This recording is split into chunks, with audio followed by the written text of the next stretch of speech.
sangananangaibu nungshigi lambida puviramba inkanglagda hidom tumin may chaki ipagda thambiramle awabang nalangoy chankre lom thokdaba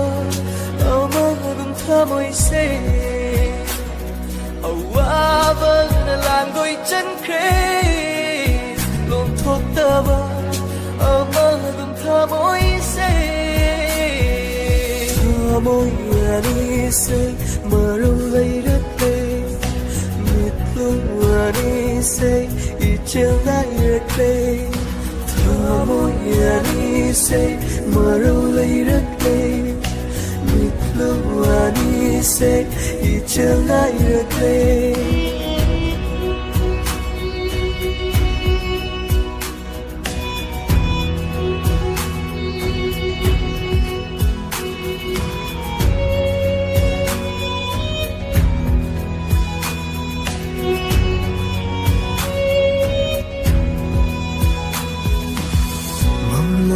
Thamoygi leikolda kalagbanangi samna amatpa yauda leitengki yeknaba kaya maithiki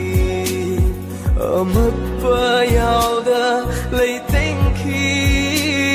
yeknaba kaya maithiki